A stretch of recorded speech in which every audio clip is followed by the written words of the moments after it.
निगरान वजीर आला पंजाब मोहसिन नकवी का लाहौर सियालकोट मोटरवे के साथ गुजरांवाला को लिंक करने के प्रोजेक्ट का तफसीली दौरा और 15.2 किलोमीटर बेनजीर चौक ता वांडू रूट का मुआयना किया। वजीर आला मोहसिन नकवी ने अर्थ वर्क और सड़क पर पत्थर डालने के काम की रफ्तार चेक की और जेर तामीर पुलों का मुआयना किया।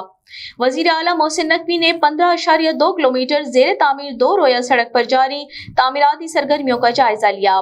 15.2 किलोमीटर तवील लिंक रोड का तकरीबन 90% अर्थ वर्क मुकम्मल हो चुका है और सड़क के मुख्तलिफ मकामात पर पत्थर डालने का काम जारी है, जबकि पुलों की तामीर और सबवेज पर तेजी से काम हो रहा है। लाहौर सियालकोट मोटरवे को वांडू इंटरचेंज से बेनजीर चौक तक 2 रोया सड़क के जरिए गुजरांवाला से लिंक किया जाएगा। वजीर आला मोहसिन नकवी ने मंसूबे पर काम की रफ्तार पर इत्मीनान का इजहार किया और FWO के प्रोजेक्ट डायरेक्टर और उनकी टीम को शाबाश दी। वजीर आला मोहसिन नकवी ने कहा कि लिंक रोड के साथ कमर्शियल एरिया भी डेवलप किया जाएगा। मंसूबे की तकमील से वक्त के साथ ईंधन की मद में खातिर ख्वाह बचत होगी। सिक्योरिटी तामीरात और मवासलात और FWO के project director colonel Imran Arshad ने वजीर आला मोहसिन नकवी को प्रोजेक्ट पर होने वाली पेशरफ्त के बारे में ब्रीफिंग दी।